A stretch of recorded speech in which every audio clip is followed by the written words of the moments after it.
தாய்நாட்டிற்காக நம் நாட்டின் எல்லைகளில் பல்வேறு கடினமான சூழ்நிலைகள் நாட்டின் இறையாண்மையை பாதுகாப்படும் நோக்குடன் தன்னலமற்ற சேவைகள் செய்து வரும் நமது முன்னாள் படைவீரர்கள் நலனிற்காக இந்த அரசு பல்வேறு முயற்சிகளை மேற்கொண்டு வருகிறது.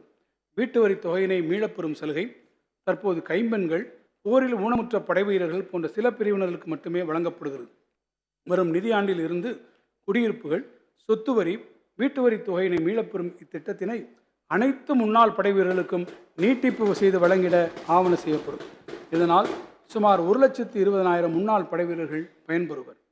மாநிலத்தில் உள்ள தெரிவு முகமைகளான தமிழ்நாடு அரசு பணியாளர் தேர்வாணையம், ஆசிரியர் தேர்வு வாரியம், மருத்துவ பணியாளர் தேர்வு வாரியம், தமிழ்நாடு சீருடை பணியாளர் தேர்வு வாரியம் ஆகியவற்றின் மூலம் கடந்த 3 ஆண்டுகளில் வெவ்வேறு அரசு துறையில் உள்ள காலி பணியிடங்களுக்காக இதுவரை 27,858 அரசு பணியாளர்கள் தேர்வு செய்யப்பட்டுள்ளனர்.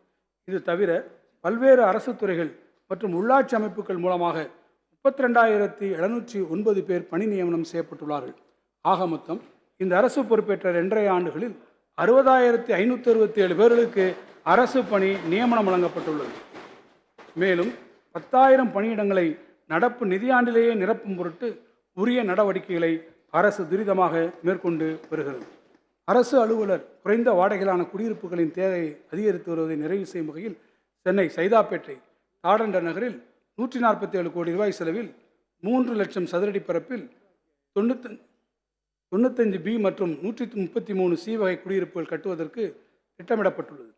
ஓய்வூதியதாரர் இறக்க நேரிட்டால் குடும்ப உறுப்பினர்களுக்கு தமிழ்நாடு அரசு ஓய்வூதியதாரர்களின் குடும்ப பாதுகாப்பு நிதி திட்டத்தில் நிதி உதவியாக 50,000 ரூபாய் வழங்கப்படுகிறது.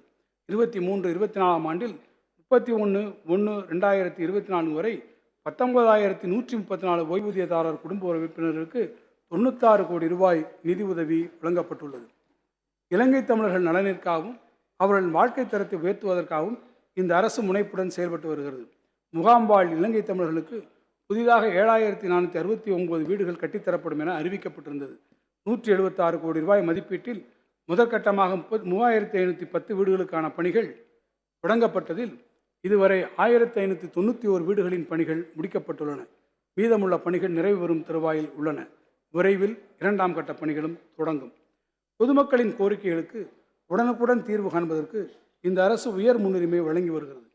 முதல்வரின் முகவரி திட்டத்தில் இதுவரை பெறப்பட்ட 20,31,000 மனுக்களில் 19,69,000 மனுக்களுக்கு உரிய தீர்வு காணப்பட்டுள்ளது. மனுக்களுக்கு காணப்பட்ட தீர்வுகளின் மீது மனுதாரரிடமிருந்து பின்னூட்டங்கள் பெறப்பட்டு உரிய மேல் நடவடிக்கைகளும் எடுக்கப்பட்டு வருகின்றன.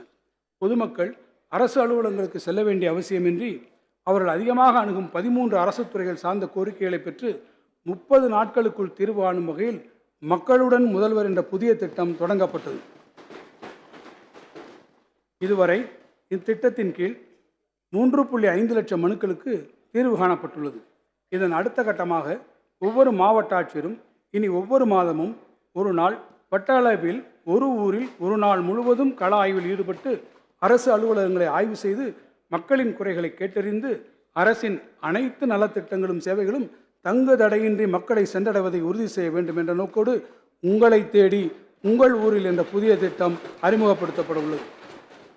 இவ்வாறு ஒட்டுமொத்த அரசு இயந்திரமும் கடைக்கோடி மக்களை தேடிச் சென்று அவர்களுக்கு தேவையான அரசு சேவைகளை உடனுக்குடன் வழங்கிட இந்த அரசு தொடர்ந்து முயற்சிகளை மேற்கொள்ளும்.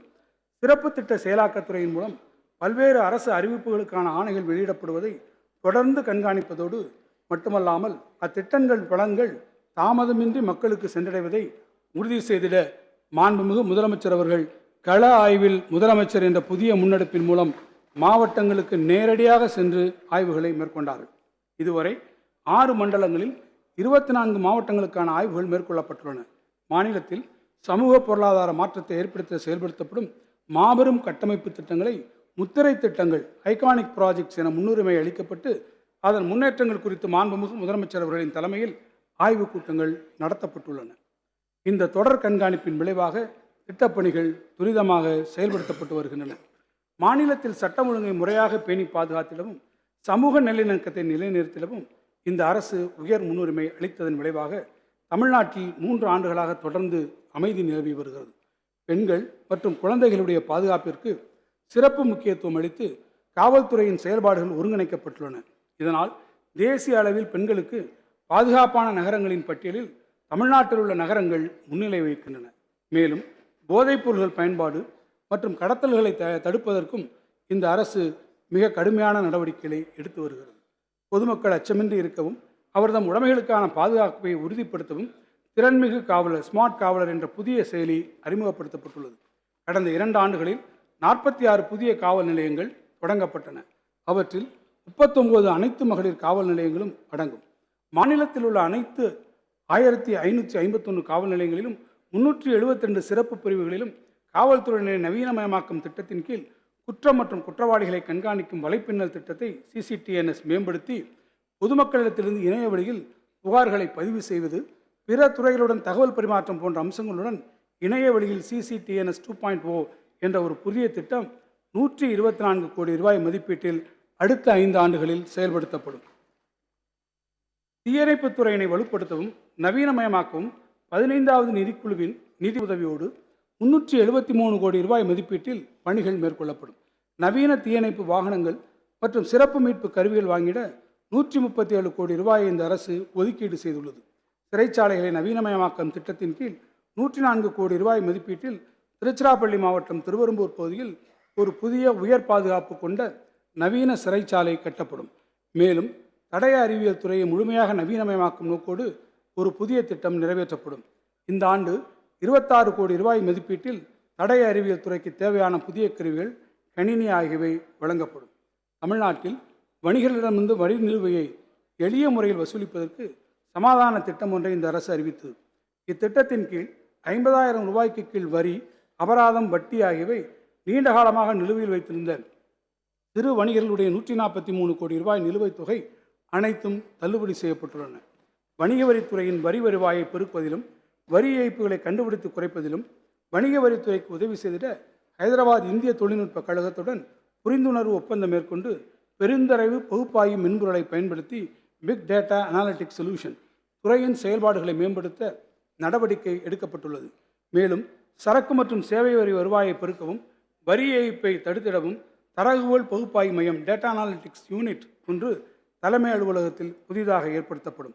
நிகழ்நேரத்தில் கணிப்பகுப்பாய்வை மேற்கொள்ளும் வகையில் தகுந்த தொழில்நுட்ப வல்லுநர்கள் மற்றும் பெருந்தரவு கணிப்பகுப்பாய்வு மென்பொருள் கணினி கட்டமைப்புடன் அமைய இருக்கும் இந்த புதிய அமைப்பை ஏற்படுத்திட 4 கோடி ரூபாய் செலவிடப்படும்.